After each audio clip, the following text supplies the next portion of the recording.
ଜୀବନ ରାସ୍ତାରେ ଚାଲୁ ଚାଲୁ ଯଦି କେତେବେଳେ ଆପଣ ଝୁଣ୍ଟି ପଡ଼ନ୍ତି, ଯଦି କେବେ କାହା ଦ୍ୱାରା ଠୋକର ଖାଆନ୍ତି, ତେବେ ଚାଲିବା ଛାଡ଼ନ୍ତୁନି, ବରଂ ବୁଝିଯାଆନ୍ତୁ ଏବେ ଟିକେ ହୁସିଆର ହୋଇ ଚାଲିବାକୁ ପଡ଼ିବ। ପ୍ରତ୍ୟେକ ମୁହୂର୍ତ୍ତରେ ଲୋକ ଏଠି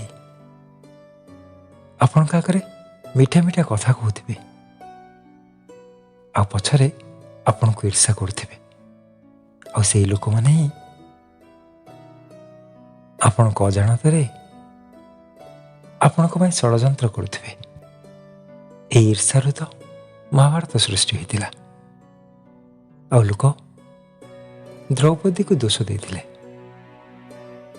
ଜୀବନ ଏକ ବିଚିତ୍ର ପ୍ରଶ୍ନ। କେବେ ଏଠି ନିଜ ରକ୍ତର ଲୋକମାନେ ପର ହୋଇଯାଆନ୍ତି, ଆଉ କେଉଁ ଅଜଣା ବ୍ୟକ୍ତି ଆମର ଅତି ନିଜର ହୋଇଯାଏ। ମନେ ରଖନ୍ତୁ, ଏ ଦୁନିଆରେ ଆଉ କେହି ନୁହଁ, ଆପଣ ନିଜେ ହିଁ ନିଜର ସବୁଠୁ ବଡ଼ ମିତ୍ର ହୋଇଥାନ୍ତି। ବାକି ତ ଦୁନିଆର ଲୋକମାନେ ଆପଣଙ୍କ ସହିତ ଅଧିକାଂଶ ସମୟରେ କିଛି ସର୍ତ୍ତ ଆଉ ସ୍ୱାର୍ଥ ରଖି ସମ୍ପର୍କ ରଖନ୍ତି। ଏହାର ଅର୍ଥ ନୁହେଁ ଆପଣ ଦୁନିଆରେ ସମସ୍ତଙ୍କଠୁ ଦୂରେଇ ଯାଆନ୍ତୁ। ଏହାର ଅର୍ଥ ଏଇଟା, ଯେତେ ଦୂର ସମ୍ଭବ ଅନ୍ୟଠୁ ଆଶା କମ୍ ରଖନ୍ତୁ ଆଉ ନିଜକୁ ଶକ୍ତିଶାଳୀ କରନ୍ତୁ।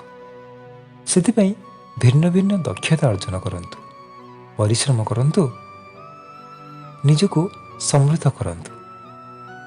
ଜୀବନର ପ୍ରଥମ ଅର୍ଥରେ ପରିଶ୍ରମ କରି ଜ୍ଞାନ ଅର୍ଜନ କରନ୍ତୁ, ଆଉ ପରେ ଜ୍ଞାନ ବିନିମୟରେ ଧନ ଅର୍ଜନ କରନ୍ତୁ। ଯେତେବେଳେ ଆପଣ ଧନ ଅର୍ଜନ କରିବେ, ଦେଖିବେ ଦୁନିଆର ଅଧିକାଂଶ ଲୋକ ଆପଣଙ୍କୁ ସମ୍ମାନ ଦେବାକୁ ଲାଗିବେ। ଏମିତି ସମାଜରେ ଆଉ ପରିବାରରେ ସମ୍ମାନିତ ହୋଇ ହୋଇ ଆପଣ ସମ୍ମାନର କ୍ରୀତଦାସ ହୁଅନ୍ତୁନି।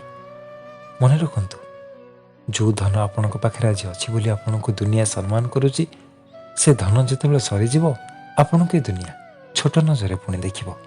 ସେତେବେଳେ ଆପଣଙ୍କର ସମ୍ମାନ ପ୍ରତି ଅତ୍ୟଧିକ ଆସକ୍ତି ହୁଏତ ଆପଣଙ୍କୁ ଦୁଃଖ ଦେବ। ସେଥିପାଇଁ କୌଣସି ଜିନିଷ ପ୍ରତି କେବେ ମନରେ ଆକର୍ଷଣ ରଖନ୍ତୁନି। ଯାହା ମିଳିଛି ଏଇଠି ମିଳିଛି, ଯାହା ଯିବ ଏଇଠି ହିଁ ଚାଲିଯିବ। ଆମେ ଏକା ଆସିଥିଲେ ଏକା ହିଁ ଚାଲିଯିବା। ସେଥିପାଇଁ ନିଜକୁ ସବୁବେଳେ ସ୍ଥିର ରଖନ୍ତୁ। ସମ୍ମାନରେ, ଅପମାନରେ, ସଫଳତାରେ, ବିଫଳତାରେ, ଲାଭରେ, କ୍ଷତିରେ, ଜୟରେ, ପରାଜୟରେ, ଏହାକୁ ତ ସ୍ଥିତପ୍ରଜ୍ଞର ମାନସିକତା କୁହାଯାଏ, ଯାହାକୁ ଶ୍ରୀମଦ୍ ଭଗବତ ଗୀତାରେ ଭଗବାନ ଆମ ସମସ୍ତଙ୍କ ପାଇଁ ନିର୍ଦ୍ଦେଶ ଦେଇଛନ୍ତି। ଆସନ୍ତୁ ସେ କଥା ସବୁକୁ ଜୀବନରେ ଧାରଣ କରିବା, ସ୍ଥିତପ୍ରଜ୍ଞ ହୋଇ ସଂସାରରେ ଶାନ୍ତିରେ ବଞ୍ଚିବା।